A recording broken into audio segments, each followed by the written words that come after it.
Next अपना जो third point है वो यह है कि आपको जब भी एग्जाम में जाने से पहले या तैयारी करने से पहले जो भी आपकी प्रैक्टिस, मैंने आपको सेकंड पॉइंट बताया था मोर एंड मोर प्रैक्टिस, और उसके लिए अपन ने सोल्यूशन सोचा था कि प्रैक्टिस मीन परफेक्ट। मान लो कोई फॉर्मूला है, किसी भी एक्सरसाइज में कोई फॉर्मूला है, आपने वॉल्यूम है, सरफेस एरिया है, वैदिक मैथमेटिक्स पढ़ी है, ट्रिग्नोमेट्री पढ़ी है, ज्योमेट्री पढ़ी है, अगर आपको फॉर्मूले लर्न नहीं है, क्वेश्चन का कॉन्सेप्ट कितना ही आपको आता हो, लेकिन अगर आपको फॉर्मूला ही लर्न नहीं है तो आप उस क्वेश्चन को नहीं कर सकते। और खासकर स्टूडेंट्स की आदत होती है कि पूरे साल वो क्वेश्चंस करेगा, पीछे से पेज चेंज करेगा, फॉर्मूला देख लेगा और फटाफट क्वेश्चन का आंसर दे देगा, लेकिन उसको ये पता नहीं है कि मेरी एग्जाम कल आने वाली है, मैं आज उन सभी फॉर्मूले को तैयार कर लूं, क्या पता मैं फॉर्मूले वहां पे भूल जाऊं।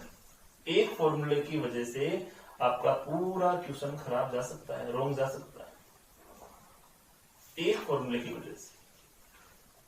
तो थर्ड अपना जो पॉइंट है वह बेटा ये है कि मेंटेन ए फॉर्मूला बुक। आपको स्टार्टिंग से, जब से आप जिस क्लास में हो, उस क्लास के बुक के जितने भी फॉर्मूले हो, उन सभी चैप्टर वाइज, उन सभी चैप्टरों के फॉर्मूले आपको एक बुकलेट में लिखने हैं।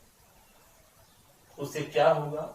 उससे एक आपको यह बेनिफिट होगा कि जब भी आप फ्री टाइम में बैठे हो तब आप उसको रिवाइज कर लो, आपकी प्रैक्टिस में वो चीज आ जाएगी। बार बार आप पढ़ोगे, बार बार क्वेश्चन करोगे, आपको लर्न मतलब रहेगा, तो आपको ये चिंता नहीं सताएगी कि क्या पता मैं यार इस क्वेश्चन में कौन सा फॉर्मूला लगेगा और मुझे याद है या नहीं।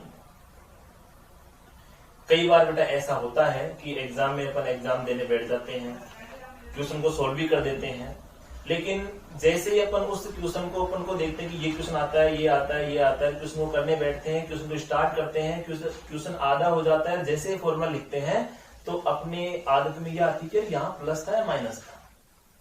फॉर्मूला तो आता है पूरा, लेकिन उसके अंदर एक माइनर मिस्टेक छोटी सी कि प्लस था या माइनस था। और 100% गारंटी ये होती है कि एग्जाम के अंदर वही चीज लिखते हो जो रॉन्ग होती है। आपको ये पता कॉन्फिडेंस है कि यहाँ प्लस है, लेकिन आप अपने आप सोचोगे नहीं यहाँ माइनस है। वही छोटी क्लास वाली बात कि पहले चीटिंग चलती थी। क्या चलती थी? हम लोग एग्जाम देने बैठते थे तो बोलना तो सबका बंद था, आज तो लोग बोल लेते हैं, इतना वो ज्यादा नहीं है। बड़ी क्लासों में हम जो भी मतलब नोटाई मतलब होती थी उसको हम सोल्व करने के लिए एक प्रोसीजर रखते थे फ्रेंड सर्किल में, कि जैसे आप मेरे आगे बैठोगे, वो साइड में बैठेगा, तो मतलब जो भी नोटाई उसके अंदर 20 या 25 क्वेश्चन आते थे तो अपन बोलते थे भाई ए बे से 4 ऑप्शन होते थे। तो जो भी जैसे भाई क्वेश्चन नंबर फर्स्ट क्या है, तो जैसे मैं अगर एक उंगली करूं तो पास वाले जिससे पूछ रहा हूं तो वो बोल दे ऐसी, इसका मतलब क्या है? सी ऑप्शन है। क्या है? इसका मतलब है सी ऑप्शन।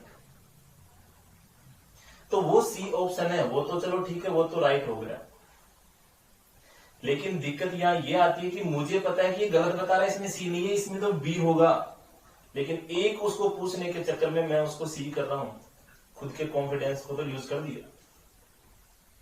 तो एक हैबिट में और बता दूं कि जो चीज या जिस चीज पे आपका फुल कॉन्फिडेंस है कि यही होनी चाहिए, तो आप वही चीज करें।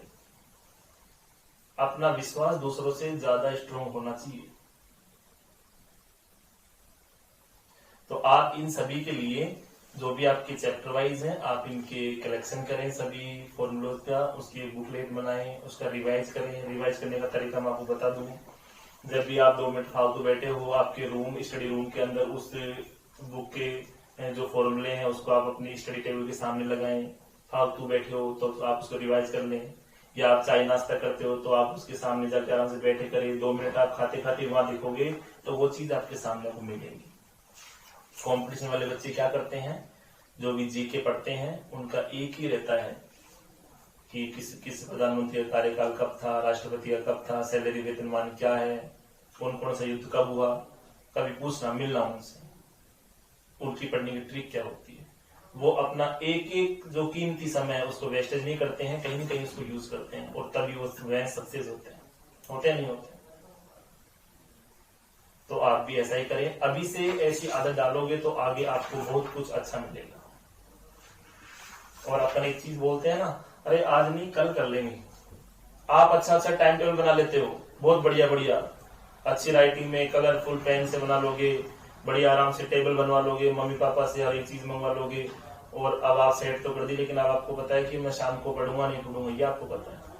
तो आप बोलोगे आज शाम को बैठूंगा पढ़ने, लेकिन पक्की गारंटी कि आज शाम को आप नहीं बैठोगे। आज तो उस पर आप पोछा मारोगे, बुक्स को सजाओगे, अच्छे अच्छे पेन लाओगे रिनोल्ड्स के, लेकिन पेन की कैप नहीं खोलोगे।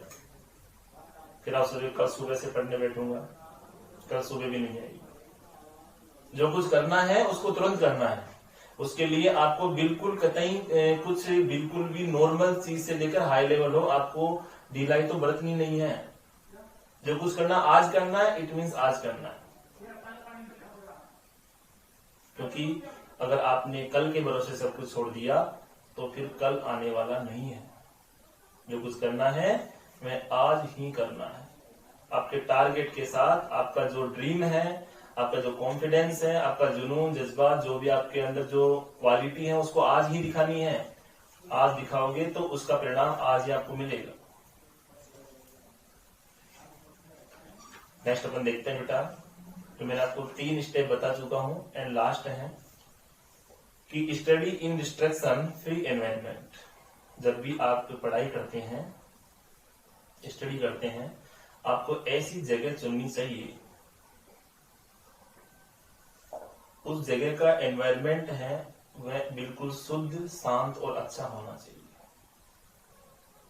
घर में आप पढ़ रहे हो, टीवी चल रही है, पेरेंट्स बातें कर रहे हैं, खाना बन रहा है, और वहीं आप बुक खोल के बैठ जाते हो कि हम पढ़ाई कर रहे हैं। सब आप अपने घर वालों की आंखों में धूल झोंक रहे हो और कुछ नहीं कर रहे।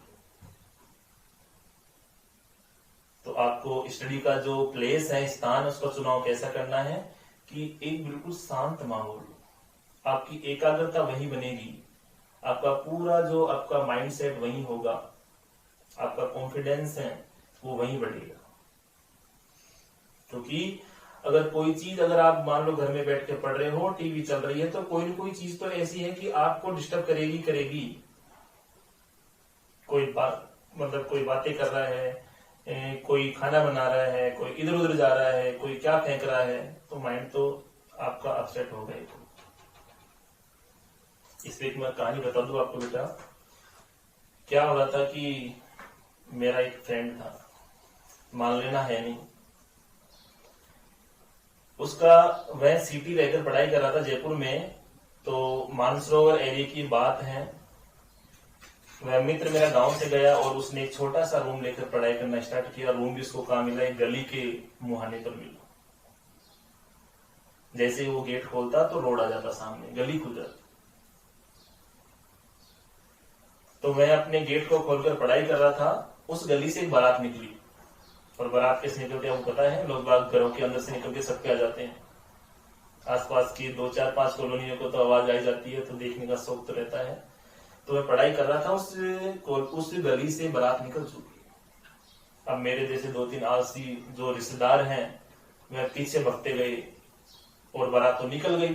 अब पूछता पूछता उस गार्डन पे जाना था मुझे, तो मैंने उस गली में घुसकर पूछा, वो पढ़ रहा था, मुझे भैया भैया यहाँ से कोई बारात निकली है क्या? तो भैया ने हाथ खड़े कर दिए कि मुझे तो कुछ पता नहीं है। कि भैया इतने बैंड बाजे, इतने बाराती, इतने रिश्तेदार निकले हैं, तू बहरा है क्या?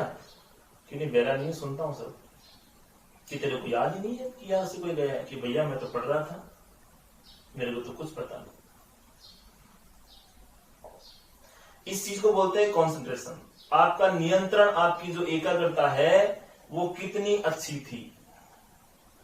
इसका एक एग्जांपल मैं और दे देता हूं। कभी कभार क्या होता है कि टीवी के अंदर अपना फेमस कोई चैनल आ रहा है, कोई मूवी आ रही है या कोई एपिसोड आ रहा है, तो घर वाले अपने कान के पास आके बोले रहे भाई रुद्राक्ष उठ जा, वो काम कर ले। लेकिन रुद्राक्ष ने सुना ही नहीं उस चीज को, क्योंकि उसका एकाग्रता है टीवी के अंदर। फिर बाद में बोलते भाई मैंने तेरे को काम के लिए बोला था, कब बोला था? मैंने सुना ही नहीं। होता है ना अक्सर, होता है ना। तो बस यही चीज है कि आपको स्टडी का माहौल जहां भी चुनना है वहां बिल्कुल शांत चुनना है, अच्छा होना चाहिए, क्योंकि आपका पूरा फोकस उसी टाइम उसी चीज पर रहता है। आपने ये भी सुना है कि बहुत सारे स्टूडेंट्स हैं, उनके टीचर्स हैं, पेरेंट्स ये बोलते हैं कि सुबह जल्दी उठा करो, जल्दी पढ़ा करो। क्यों? सुबह को ही क्यों चुनते हैं? शाम को भी सुन लिया करो, दोपहर को सुन लिया करो। उनका एक यही मेथड रहता है।